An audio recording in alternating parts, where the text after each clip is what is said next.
Hello, hello. You're listening to the Better Workday podcast with me, Niamh Moynihan.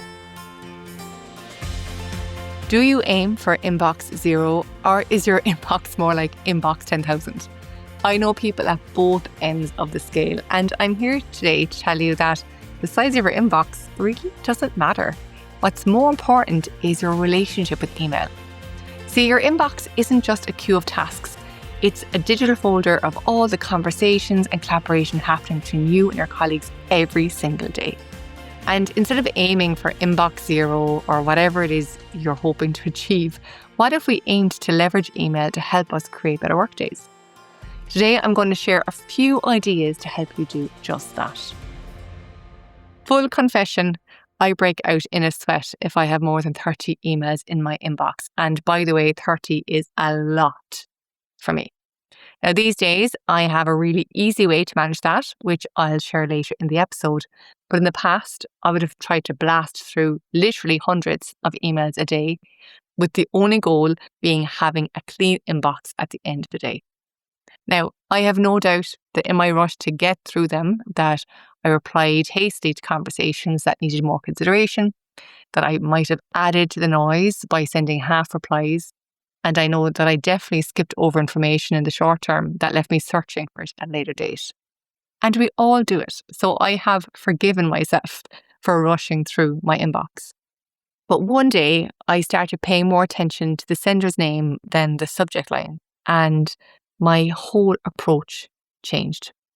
So what I started doing when I came into work and sat down and opened up my mailbox. I still, of course, opened it up first thing when I sat down for the day. I don't know how people ignore it for the first hour or two. I'm just not that disciplined.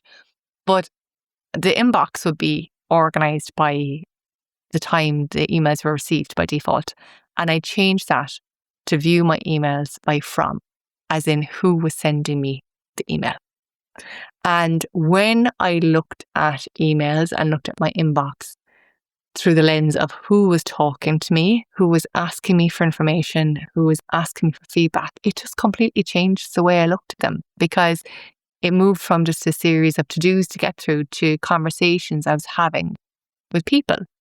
And if I saw loads of emails from one person, then I knew that, there's something going on over there and I had to talk to them, as opposed to responding to each one in isolation. And it also, honestly, took an awful lot of pressure off, because I wasn't saying, oh my God, I got 55 emails in the last hour, which, by the way, would happen regularly in past roles. I would go to my lunch and come back and the mailbox would be like overflowing. Instead, I'd say, okay, well, I'm getting quite a few messages from this person, a lot of messages from that person. Oh, look, here's somebody I haven't heard from in a while and they're emailing me. What's that about? And so I suppose it made me more curious in my approach. It made me more considerate of who was getting in touch with me and where I had to focus. All right. And just on that, I would group it by conversation as well. And I still do. So I could see if there's certain threads that were like really long. And again, that was usually a cue to say, oh, there's a lot going on in that conversation. Maybe I should check in there. And now I didn't dismiss the receive time or the time that emails are received completely, by the way. Of course, I would do a quick scan then and say, do you know what was sent to me most recently? But mostly focusing on who was sending the communication really changed how I look at my inbox. And I'd encourage you to do the same, if you are in a role where you have the same stakeholders, the same people that you engage with week in, week out, maybe looking at your email as a means to communicate with them as opposed to just a list of things in an inbox would really change things for you. Okay. Now, the second thing I did around the same time is I started using the draft folder. Now, I know this is like really, really simple and you might already be doing it, but if you're not, listen to this. So I used to think the draft folder was just a waste of space, because obviously I was trying to get through my email. So I'd receive an email, I'd write a reply and I'd send it as quickly as I could. Now, I could talk for hours on this idea of the cycle of responsiveness and the fact that the faster I reply, the faster you reply, and we just both get faster and faster until we're stuck, both of us stuck in our inboxes. But that's for another day. The draft folder, as I said, I just didn't see the point of it, because I was just trying to get rid of all my emails. But when I embraced this idea of focusing on the person, focusing on the conversation, I started looking at the value of drafting. Okay. Because when we try to reply quickly, we often prioritize our need to move on, not clarity, not completeness. And so we could get a little bit more back and forth on the emails. But when I use a draft, it's all about kind of making sure that you reply with the best message, the best response to the conversation, and putting something into a draft and leaving it there for, 15 minutes, even an hour, and then going back and refining it. Well, it did two things. First of all, it improved the quality of my communication. And secondly, it actually reduced the volume of emails I was receiving because my replies were better. So people didn't need to respond to ask any follow-up questions. So it was really, really good. And of course, that again made me feel more calm and more in control of my day. So I was winning. Now, not only was I looking at the inbox as a conversation with my colleagues, I was also feeling less stressed by it. So all in all, they both worked really well together. Something which I think we skip over a lot, and I want to remind you of, is the fact that, every time we communicate with people, we transfer energy. So I was delivering a series of workshops over the month of October. It was really, really fun, actually. I delivered the same workshop to 5 different groups within a company. And we had a really fun part, and then it moved to more serious.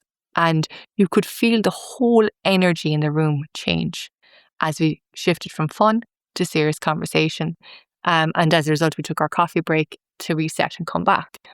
But I made the point that we can feel that energy when we're all in the room together, but we often forget that energy transfer happens even when we're not in the same room, even when we're, working in distributed teams or working hybrid. So just because you're not standing side by side with the person doesn't mean that you don't have an impact on them. So, a rushed email can transfer urgency or anxiety. A thoughtful email might make the other person feel competent and calm because that's how it comes across. Okay. So think about that. Think about, how the energy you are sending could make the other person feel and what kind of cycle you're starting there. Okay. So again, having the time to spend on drafting an email and just checking it for tone, for energy, for, how it will make the other person feel results in better communication. All right. And by the way, a calmer approach to your email. So, take a look at that and look to see, is there anything you can improve there in terms of how you structure your email or the kind of words that you use? And most importantly, on the busy days, ask yourself, am I transferring this busy feeling to the people I'm communicating with? Now, when it comes to inbox zero, I did mention it earlier. So I do have a simple path to inbox zero. It's really, really basic. I think I mentioned this in one of my first episodes of the podcast, but basically everything comes into the inbox. You know that, I know that. We sort it by from to make it more focused on the person, and that's great. And then we use the drafts folder, as I've just said, to capture thoughts and write better emails. Now, the third most important folder is the sent folder. And this is wonderful because it automatically captures all your sent items. So we have to do nothing with that. Brilliant. It's great. It's just sitting there doing its job, working automatically. But the fourth one that I add in that makes all the difference is called filed. And basically the rule is, once you read an email, move it into the filed folder unless it needs action. And that means your inbox only has things that are unread or need action. Okay. And it's 4 folders, inbox, draft, sent, and filed. And it means that when you look at your inbox, you're only looking at things which require your attention. Anything that's been dealt with is out of sight and as a result, out of mind. Okay. Now, by the way, there is another folder I add in when I've been on holidays.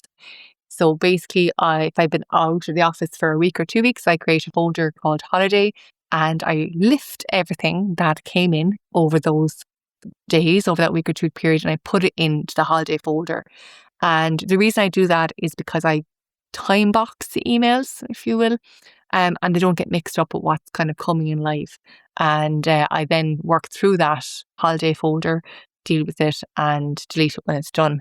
But it's a nice way for making sure that the stuff that came in while you were out of office doesn't get mixed up with current conversations. And it's really, really helpful. So you might want to add that one in.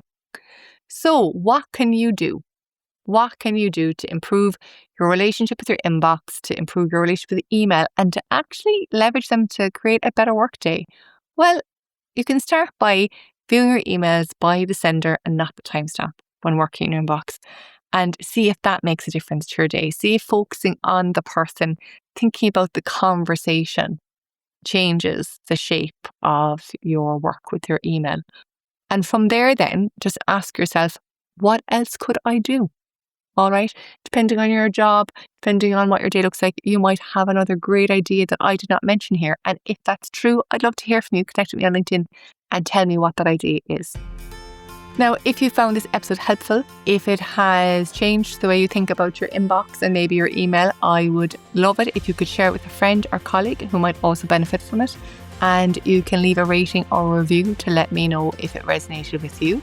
Until next time, stay well and have a better workday.